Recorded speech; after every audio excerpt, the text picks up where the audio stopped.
Le discours féministe a été beaucoup sur l'idée de l'égalité, parce que les femmes étant considérées comme inférieures, pour être égaux, il fallait gommer les différences. Moi, je pense qu'on peut être égaux et différents. Et que l'égalité n'est pas dans le fait d'être semblable, l'égalité c'est dans le fait d'être respecté de la même manière, tant les hommes que les femmes, mais respecté aussi dans toutes nos différences. On axe beaucoup d'écrits ou de textes, ou de revendications sont sur l'égalité des tâches. Et pour moi, c'est pas tellement l'égalité évidemment qu'il faut être dans un équilibre, mais c'est avant tout, pour moi, c'est dans le respect de ce qu'on est fondamentalement. Le mal du siècle. Merci à vous pour votre écoute de cet épisode du mal du siècle. N'hésitez pas à mettre un like et un commentaire. À très vite. Bonjour Paul. Salut Isabella. Je suis ravie de te recevoir sur le podcast Mal du siècle. Nous sommes à Anguin-les-Bains pour ton spectacle, dont tu vas nous Les hommes viennent de Mars et les femmes de Vénus. Voilà, j'allais en parler un petit peu après, mais oui, les hommes viennent de Mars et les femmes de Vénus, donc deux planètes qui sont éloignées l'une de l'autre. L'objectif, c'est justement que les hommes et les femmes puissent mieux se comprendre et mieux communiquer ensemble. Avant de démarrer, je vais rapidement dire qui tu es dans très grandes lignes, parce que tu as fait beaucoup de choses. Tu as fait des études de commerce et de gestion en Belgique et aux États-Unis.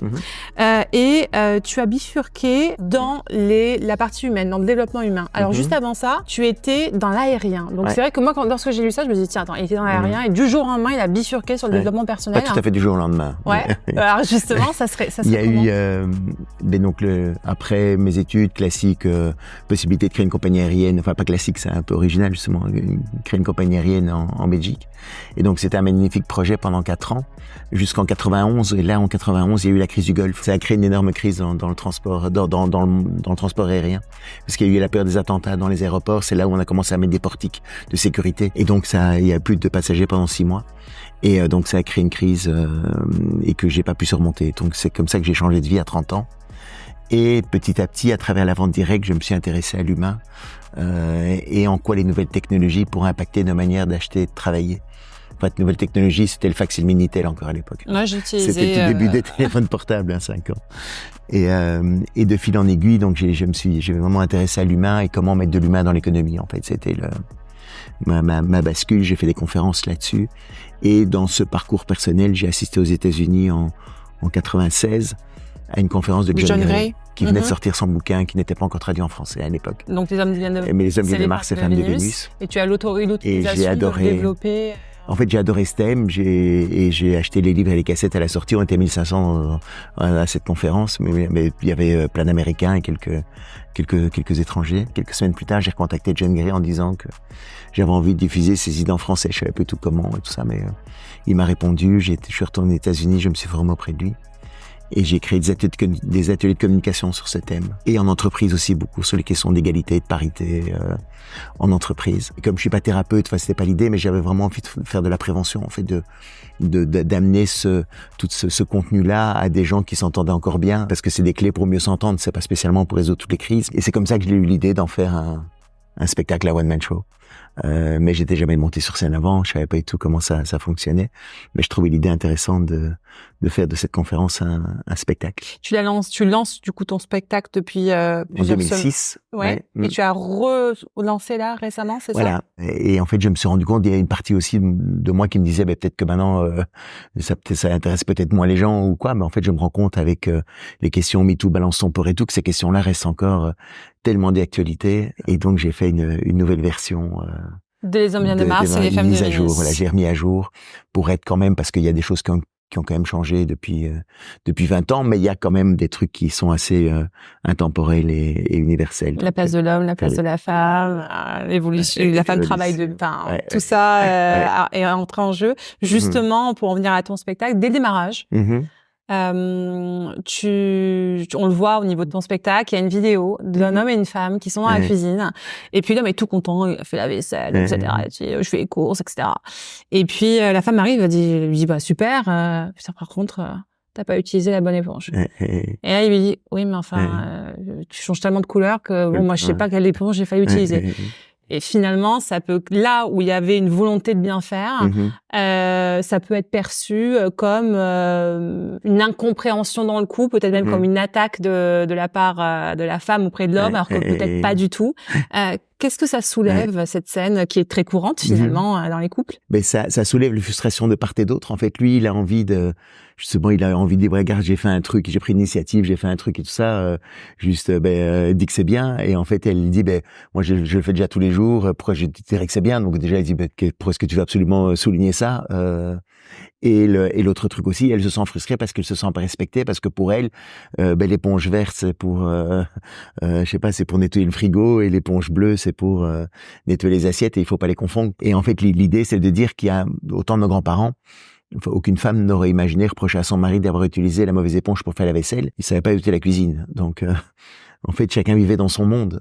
Il y a quelques générations. Les hommes d'un côté, les femmes de l'autre. Il y avait une école, et puis une école pour les garçons avec des cours de maths, une école de filles avec des cours de tricot et de couture. Et aujourd'hui, il y a l'évolution. Heureusement, on cherche enfin à vivre ensemble. Donc ça, c'est une bonne nouvelle. Mais ça nécessite aussi justement de mieux se comprendre, parce que on a plus d'interactions tant dans la maison qu'au travail aussi. Maintenant, on travaille main dans la main, et on a intérêt à mieux se comprendre si on veut justement collaborer ensemble, plutôt que d'être frustré et fâché par le comportement différent de l'autre. Et comment mieux se comprendre dans le couple?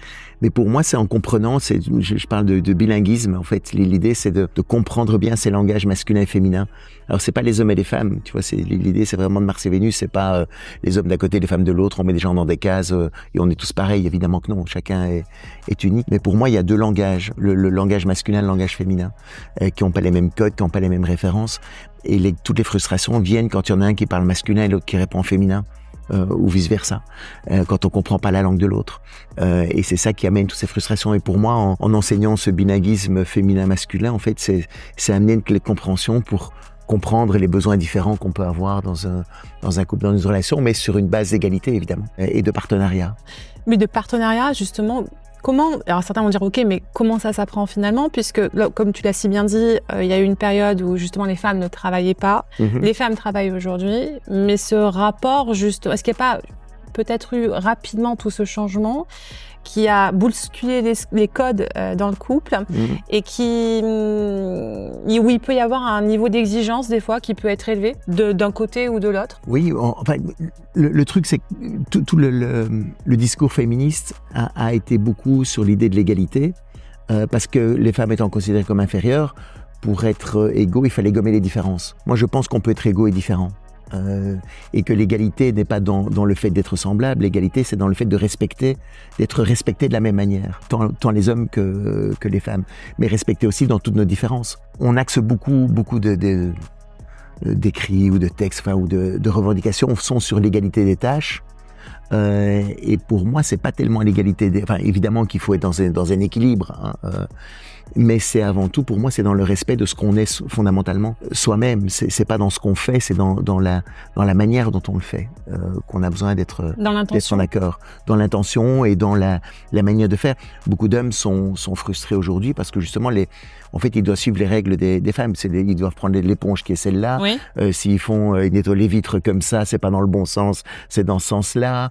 Et donc, beaucoup d'hommes démissionnent aussi, ou avec les enfants. Ok, tu t'occupes de lui, mais tu mets le manteau bleu et pas le manteau vert. Elle peut avoir ses raisons pour lesquelles elle veut imposer ses règles, ses croyances et tout ça, par rapport au temps, par rapport à la chaleur. Enfin, il y a plein de critères, on peut en discuter. Qui la rassure et qui la met en sécurité. Voilà, qui la met en sécurité, elle, mais on n'est pas là. Le truc, c'est qu'on n'est plus le prince charmant, on devient le chevalier servant, qui est obligé d'obéir à tout. Et c'est là où il y a beaucoup d'hommes qui démissionnent dans la relation, ou qui en font de moins en moins, parce que ils n'ont pas tellement de place pour prendre une initiative, ou s'ils prennent une initiative, ça va être pas bien. Ça va pas être bien fait comme elle le voulait et tout ça, quoi.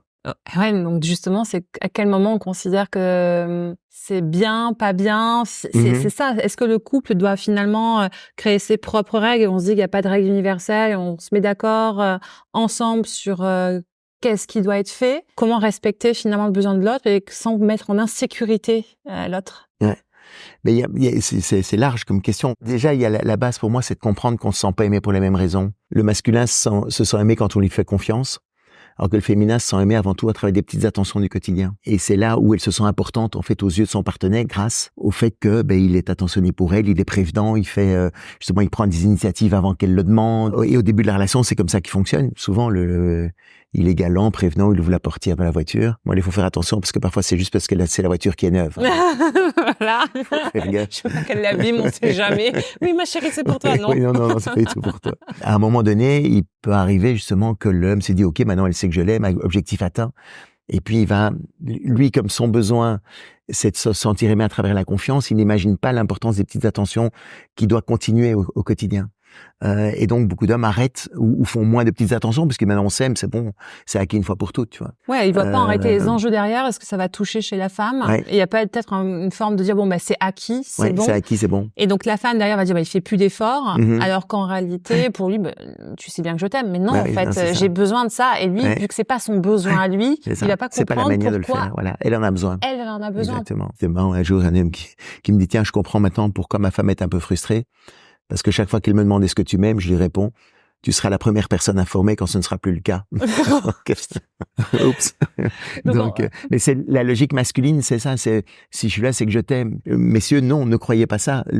Et c'est comme pour ça que je compare le féminin à un jardin qui a besoin d'entretien au quotidien. Le jardin n'est jamais entretenu une fois pour toutes, quoi. Et donc ça, c'est la part de masculine dans le couple, c'est d'être dans cette démarche, dans cette ouverture, pour qu'elle sache qu'elle est importante. Par exemple, aussi, sur des trucs idiots du quotidien, beaucoup d'hommes, ils rentrent chez eux le soir, ils enlèvent leur godasse, ils font 2-3 petits trucs, puis ils disent bonjour à leur femme après. Elle se dit, je passe après ses pantoufles, quoi. Donc, elle a besoin de savoir qu'elle est plus importante parce qu'on va d'abord vers elle. Tu vois, c'est tous ces petits trucs du quotidien qui sont extrêmement importants à décoder. Mais est-ce que ça crée pas trop de charge mentale aussi après à l'homme en face qui doit se dire, putain, faut que je pense à tout ça, alors que pour moi, naturellement, ça ne l'est pas. Mais ça l'est naturellement. Parce qu'au début, il le fait. Au début de la relation, il le fait. Mais il le fait parce qu'il y a quelque chose à conquérir. Oui. Mais justement, c'est dans l'idée ce qu'il doit comprendre, c'est que la conquête est permanente. C'est pas juste une conquête. C'est pas la proie. Enfin, c'est pas la. Oui, c'est ça. C'est ça. Alors, il y a des chasseurs prédateurs qui sont là, ils aiment bien la chasse, mais ils veulent le faire. Voilà. Mais ça, ils vont passer de relation en relation. Ici, moi, je te parle d'une construction longue durée sur quelqu'un qui a envie de construire quelque chose. Et surtout aussi, il y a un autre truc quand même qui est fondamental à mon sens, c'est que justement, on ne se sent pas aimé pour les mêmes raisons. Et à ton avis, tu sais ce qui rend un homme heureux en couple? Qu'on le laisse tranquille. Non. Alors ça peut. Il y a un autre truc qu'il aime bien, mais c'est pas ça non plus. Écoute, qu'est-ce qu'un homme aime dans le couple? Qu'est-ce qui rend un homme vraiment heureux? Qu'est-ce qui rend un homme vraiment heureux dans le couple? Tu l'as dit, la confiance. Ouais. Mais il y a un truc plus profond. Un truc plus profond. J'ai envie de dire quelque chose, mais je sais pas, l'accepter dans ce qu'il est réellement, et se découvrir peut-être. Ouais.